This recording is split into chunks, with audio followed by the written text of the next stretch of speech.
Welcome back to part 2 of Escaping the Matrix. If you have not seen part 1 yet, we suggest you head on over.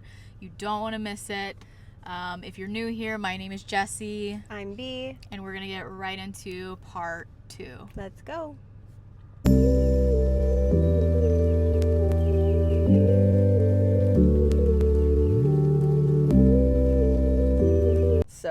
So yeah, like letting her Airbnb go and then my private practice go, and like this title of being the therapist happened around similar times. Like we were both like locking into this frequency of like, we're gonna like let go of we were still kind of like in the matrix. Like even though we were entrepreneurs, like we were still I don't know how to describe it exactly. I think we were still bound to this like illusion of stability. That's what it is.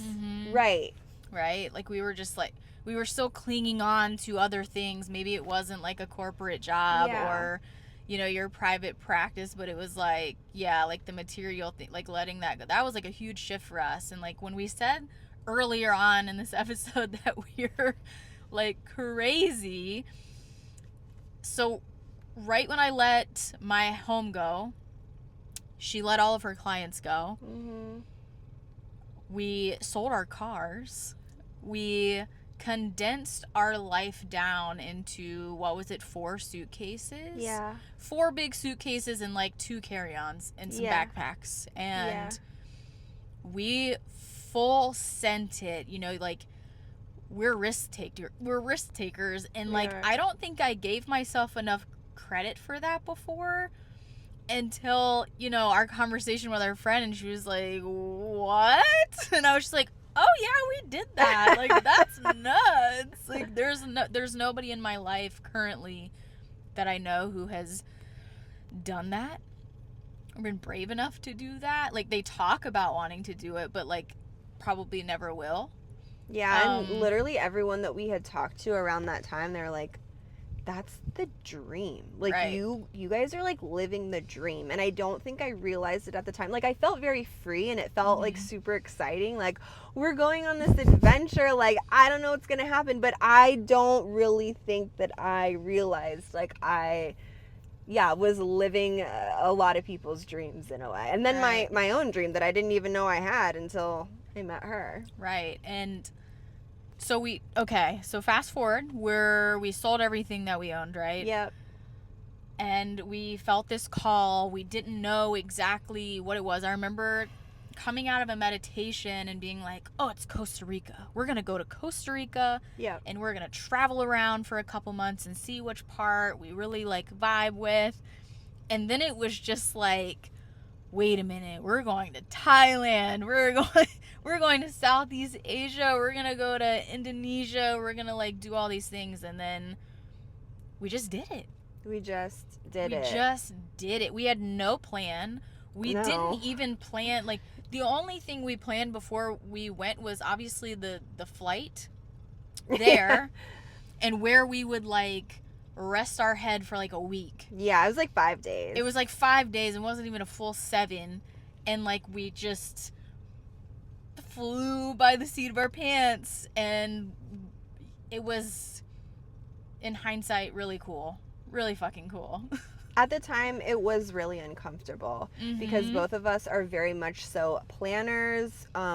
We like to know what's going to happen. Yeah, we love a plan. We love a calendar. That's like our favorite thing ever. So to do this in this way where it was very flowy, very feminine, was really outside of our comfort zones. And I remember like early, like, so we spent like 1.5, 2 months traveling in Southeast Asia, Thailand and Bali. And I remember like probably the first 30 days I was just like having all of this anxiety come up and all of these thoughts and like this kind of like chaos in my body. And I realized like I was trying to create like these problems because it was so familiar to me, like trying to go back to, no, I need to do all these things. And it was like, no, like you don't have, at the time I did keep one client. I kept one client because I was really resonating with her and the work that we were doing, but I wasn't seeing her regularly. So it was like, you have no clients, you have nothing to do, you have nowhere to be. just be, just explore. And that was just like so foreign. What?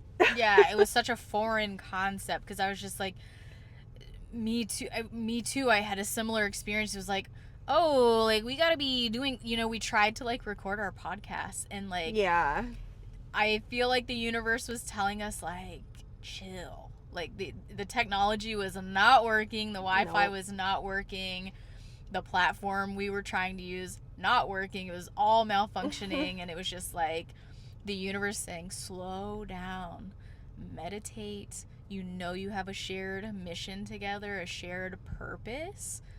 Like let's go a little deeper into that and let's figure out what that is, right? Because at the time we thought it was the podcast, but that podcast has evolved into something much bigger and much greater.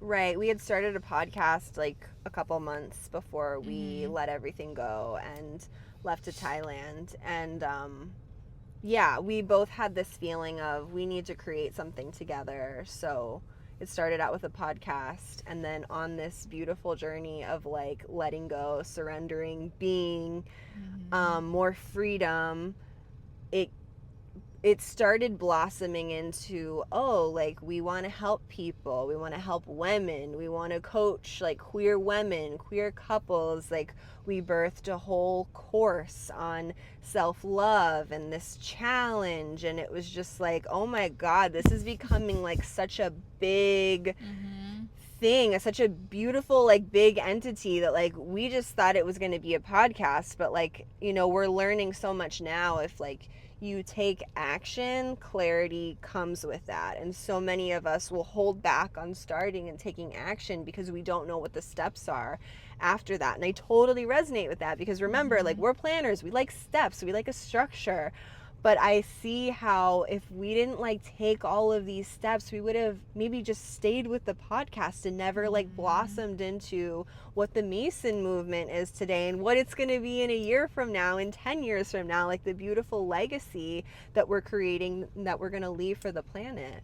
Right. And I just want to say too, the hardest part of all of this is just starting. You don't have to see the entire staircase. If you just take the first step, the next step will reappear, and then the one after that, and after that, and after that. We're all being divinely guided. We have spirit guides and angels with us all the time, giving us those signs. It's just being tapped in and attuned and seeing them, being open and receptive to those signs too, and following them. Right. Following them with like active faith. Aligned action. And aligned action. Like those are the things. Oh my God, it requires so much like trust in yourself and in the universe. Even if you're scared, like, oh my God, I was terrified to like go to Thailand. I had never traveled to Asia before. Certainly not like with no plan. Like we didn't know where we were, like the next hotel or Airbnb. We didn't know where we were going after the first spot. We just kind of like bounced around, and it was beautiful. Like we made a friend. Like we made a beautiful friend. Queer friend who just like was our personal driver, took us to all these amazing places. And like on the other side of your comfort zone, I know this is really cliche to say, but there's so much on the other side of your comfort zone. If you just take that leap when it feels scariest to jump, like that is when you do it. That is when you full send it, you risk it. You got to risk it for the biscuit. That's what my friend said yesterday. And we've done that many, many times, and we'll continue to do so. Yeah. Because we see what risking it brings, right? And I, like B said, I can't imagine us letting fear hold us back and like not evolving past that podcast. Like I can't imagine, like, yeah.